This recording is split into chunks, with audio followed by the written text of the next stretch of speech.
Hi guys, finishing out chapter 2. This is Liz Brown again. Let's do a problem from the book. Pirates Incorporated had the following beginning balances as of September 1st. Here we go on these. The following transactions occurred in September.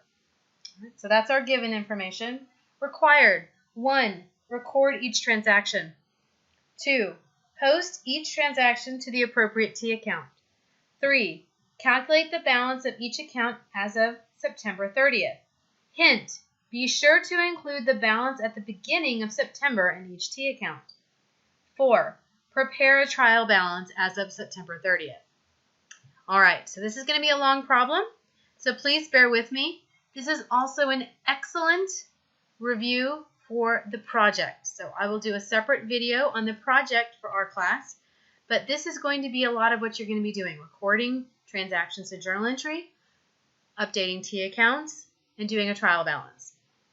All right, so here's our given information. What are we going to do? We had a hint with these account balances. The September 1st account balances need to go as our beginning balances of our T accounts. So cash here has a beginning balance of $6,500. All right, we can see it's on the debit side. This is giving us a big hint. If we didn't have the debits or credits and just had a balance, we would know that we would look on dealer and try to figure out which side cash prefers. So let's pop over to dealer real quick here. And we know that cash is an asset. Assets like to be on the left side. All right, so we'll pop back over here. Put our cash balance of $6,500 on the left side. I've gone ahead and populated all the rest of the beginning balances given for us, but if you were doing this problem on your own, you would go ahead and update all of those on your T accounts. All right, let's do some transactions here. September 1st, we provided services for cash. What's one account? Cash, which is an asset, and it's increased by $4,700. What's the other account? The other account here is going to be service revenue. So let's populate this. All right, so we have cash of $4,700 and service revenue of $4,700 as well. Let's go ahead and update our T accounts at the same time. So cash is debited by $4,700, and we have our sales revenue credited by $4,700 as well.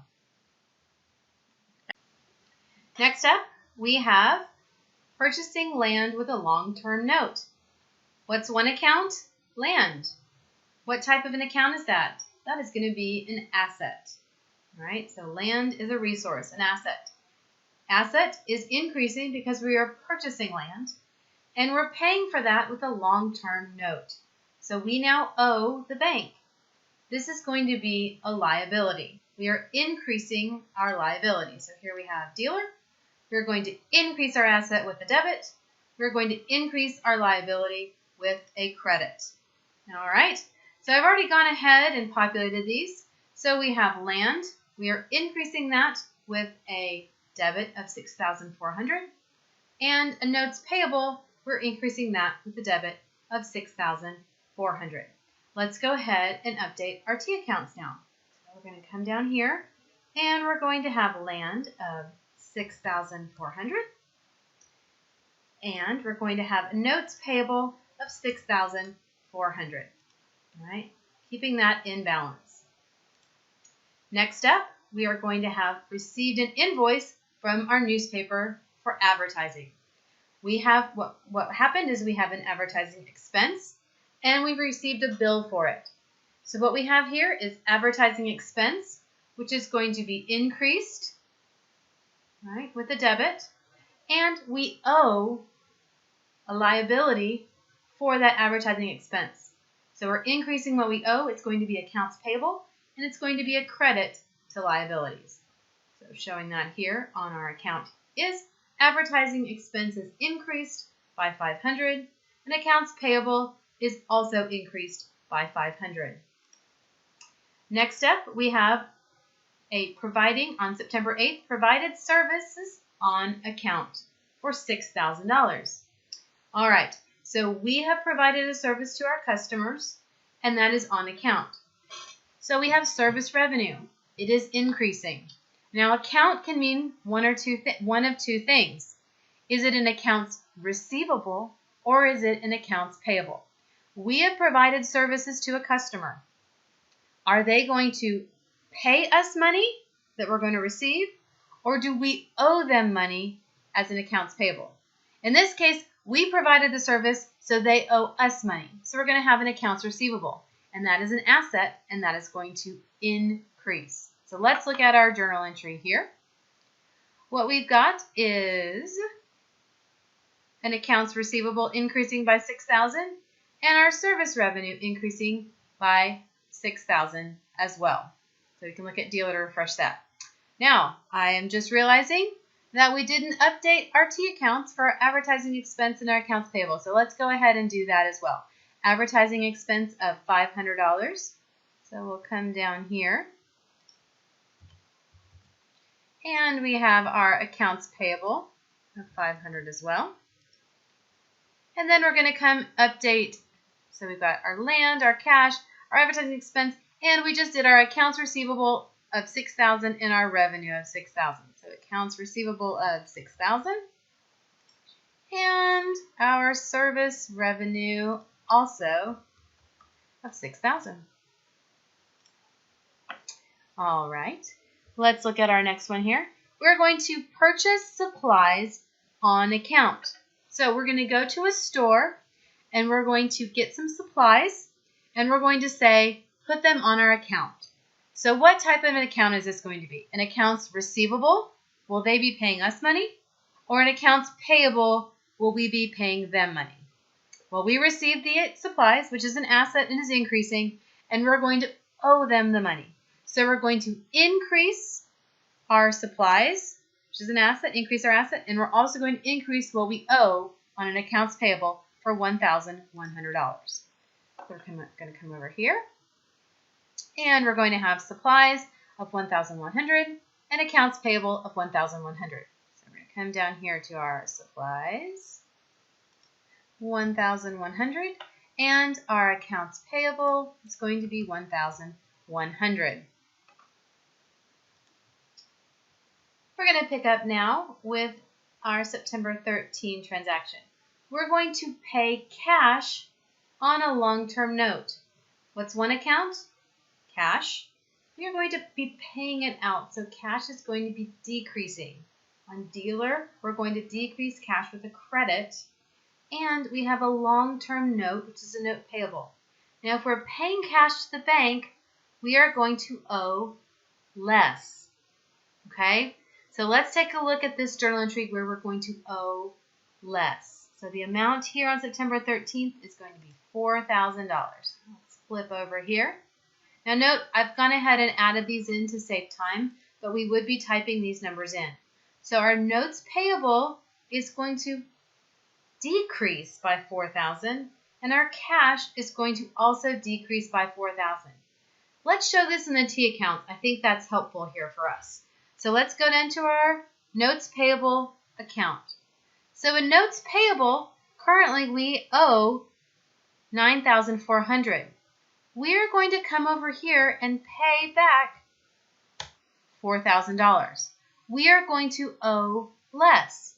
We are decreasing our notes payable.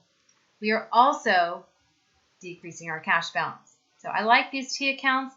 I think these really help us out to see the direction of things. Next transaction we have here is going to be received cash for accounts receivable. It's going to be similar to that bank payment in that we are receiving cash from our customers. So cash is going to be one account. It's an asset. It's going to increase. And our accounts receivable, which is also an asset, is going to decrease because our customers are going to pay cash to owe us less. This is another example where a T account is really helpful. So we're going to increase our cash by $5,000. It's an asset, so we're going to debit it. And we're going to decrease our accounts receivable by $5,000 as well.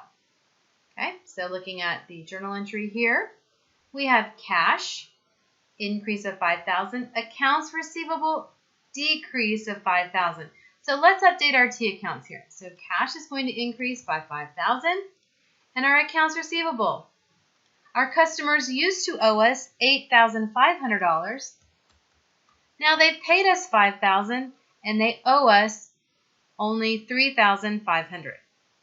All right. So we have things with these assets. We have things increasing and decreasing on the assets, right? Increasing with the debit, decreasing with the credit.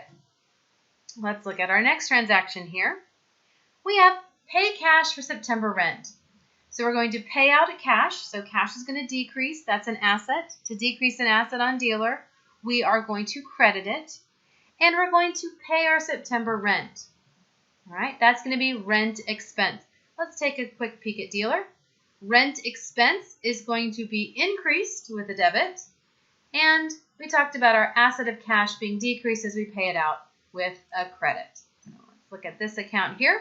So rent expense, increase that with a $900 debit, and our cash is going to decrease with $900 as well.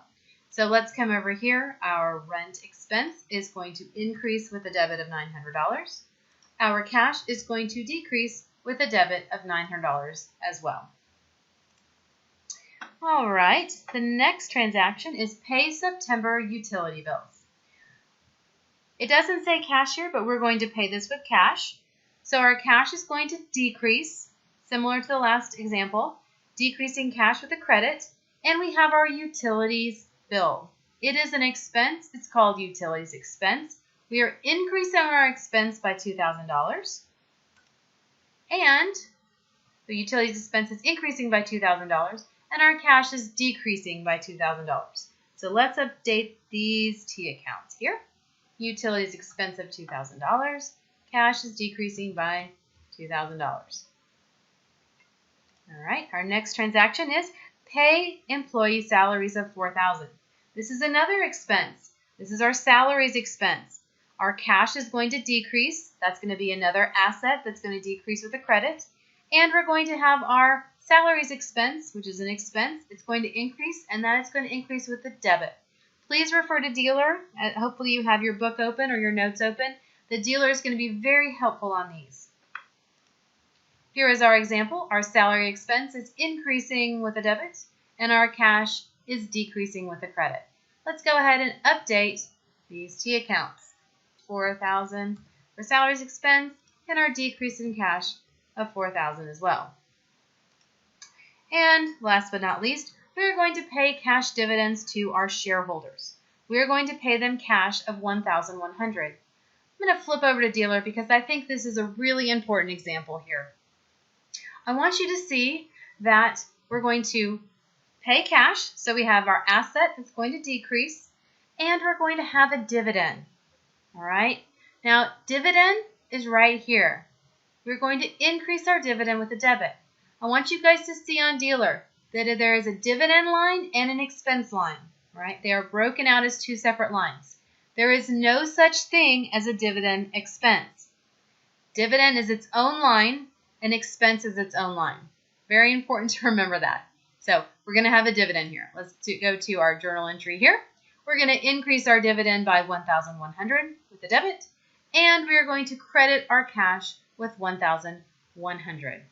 All right, so let's do our dividend first. Where is our dividend? There it is, $1,100, and we're going to credit our cash by $1,100.